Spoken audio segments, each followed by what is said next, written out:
this time of year, as the nights start to slowly draw in, it's time for some more ghostly tales from South Wales.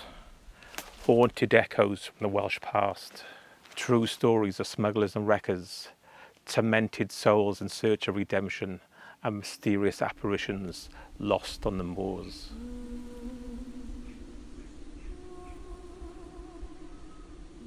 Even today, on this stretch of coast, you don't have to walk far before you find yourself alone and away from the trappings of modern life.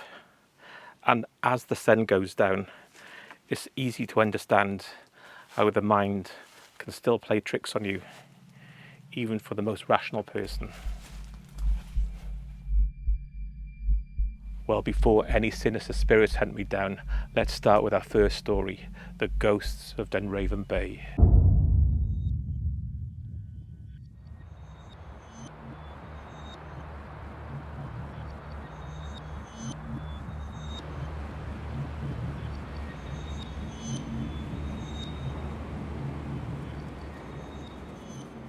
The impressive cliffs of Dunraven Bay on the Glamorgan heritage coast.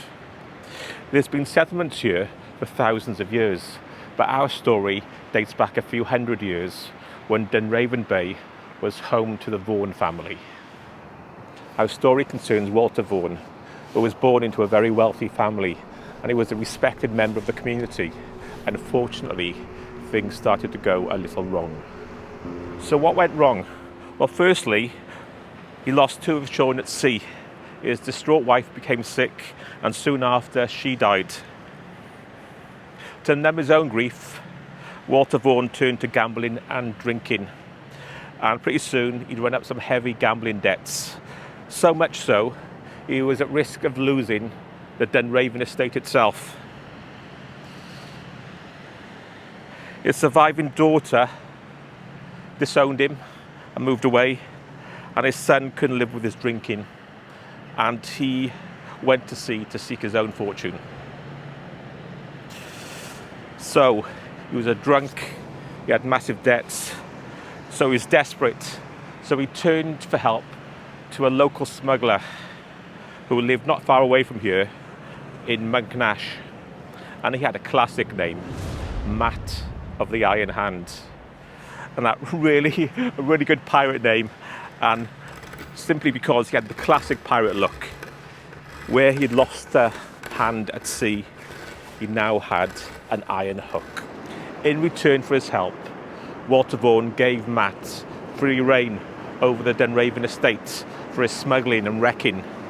And there's one story how they used to tie lamps to the tails of sheep that graze on the cliff tops, and passing ships used to think they were the lights from the villages, and like Newton over there, and when they saw those they thought they were clear of the rocks, but instead they were heading straight for them. So when the ships were wrecked, Matt and his gang would come down to the beach and loot the cargoes, steal from the dead sailors, and if any of those unfortunate sailors did survive, Matt and his gang would cut their throats and rob them as well. One night during a heavy storm, Vaughan could hear the sounds of the breaking wooden beams and the screams of the sailors carried in the wind as the ship ran aground. So following the storm, Matt was given some of the treasure stolen from the ship and the dead sailors. As he was going through his share, he noticed a ring, a quite unusual ring with his family's crest on, the same ring he'd once given his son. So he jumped up, he ran to the beach at Dunraven Bay, only to find the lifeless body of his son lying on the sand with his throat cut from ear to ear. On the anniversary of the wreck and the death of his son, it's said that the ghost of Walter Vaughan appears on one side of Dunraven Bay. He pleads for mercy to the ghost of his son on the other side of the bay. His son turns away and disappears into the dark of the night. At that point, Walter Vaughan's ghost lets out a loud, anguished scream which echoes across the bay.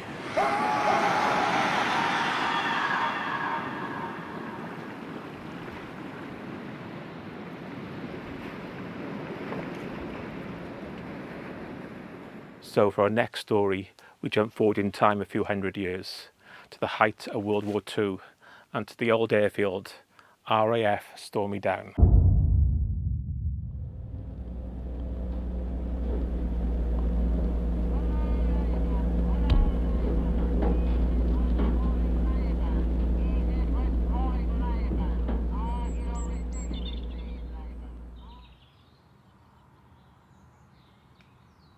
Stormy Down is quite a bleak, desolate place overlooking the neighbouring town of Porthcawl. The area is scarred with limestone quarries, and it's now home to some menacing-looking wind turbines, which are part of the renewable energy centre Park Stormy.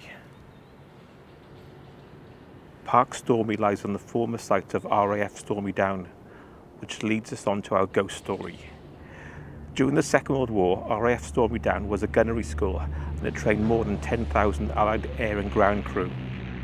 As it was a training base, there were quite a few accidents, and obviously being wartime, they were played down and not reported in any detail.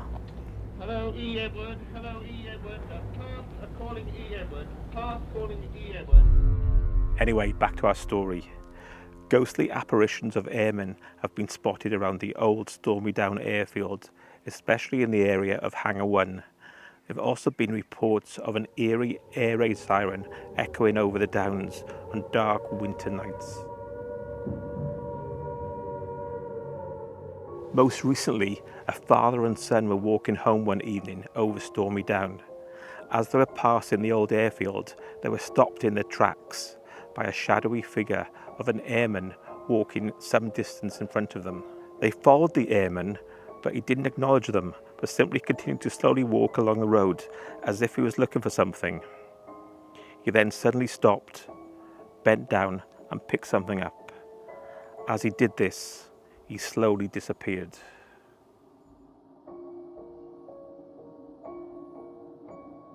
This story is similar to a number of others set around the old wartime airfields in the area. A ghostly figure of an airman was actually caught on camera in a picture of an old bunker at Landau airfield. The picture actually made it into the mainstream press. Also, one misty morning over Stormy Down, a red light was seen flashing in the disused control tower. Minutes later, a World War II bomber was seen silently banking over the airfield before disappearing as it approached to land. Are these ghosts of airmen lost during the war, strange echoes of the past, or just someone's overactive imagination? What do you think? Our next ghostly tale is set here on the windswept Newton Dunes and in nearby Newton Village. Buried treasure and the ghosts of Newton.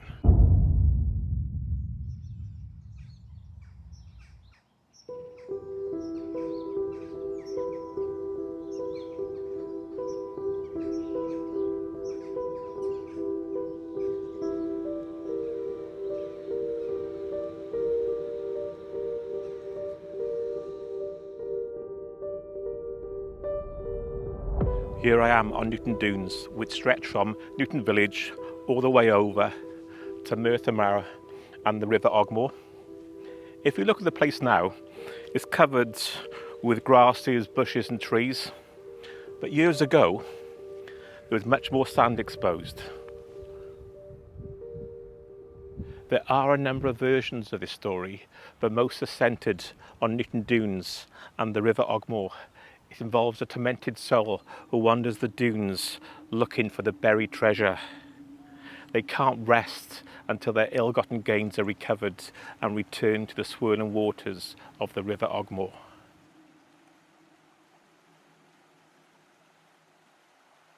One night, a man walking through the village caught sight of this apparition, and he plucked up the courage to follow his beckoning arm towards the dunes. As they crossed the dunes, the spirit stopped and signalled for the man to dig. The man frantically dug with his bare hands until he uncovered an old wooden box. He dragged it from the sand and opened it. Inside, he found a shining hoard of gold and precious stones. Just like the legend, the ghost made the man carry the box to the river. and he made him throw it in the turbulent waters. When he did, the mysterious apparition disappeared, never to be seen walking Newton Dunes again. Well, what would you have done? Kept the money for yourself, or thrown it in the river as instructed?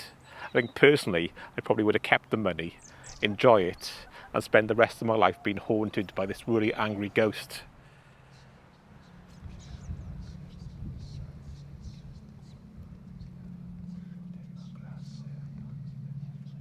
And now a story of a tormented soul who is said to still walk the grounds of Ewenny Priory near Bridgend.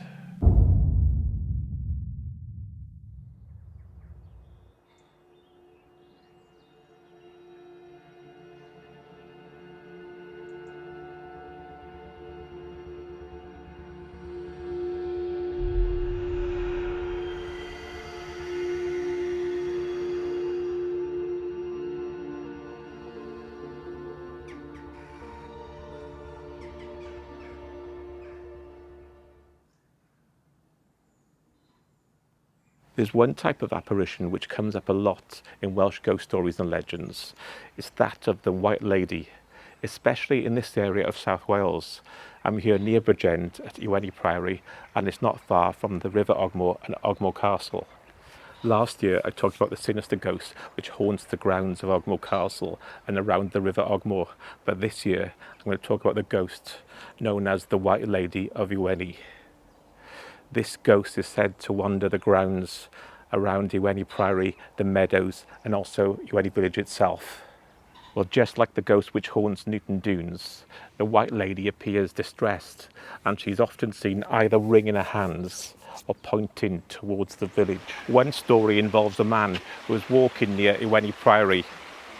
He spots a shadowy figure, a mournful looking woman who is obviously in some form of distress near the river itself in the marshes.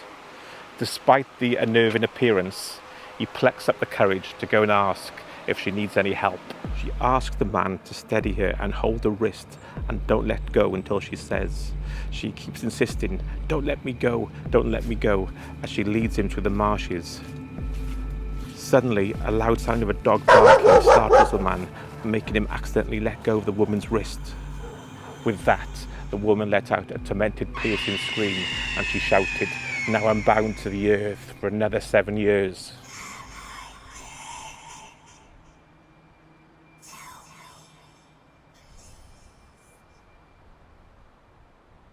If you want some more ghost stories and legends from South Wales, there's some videos coming up next. And if you want to find out a bit more about the real history of the area, I've got some of those videos coming up too, so stay tuned.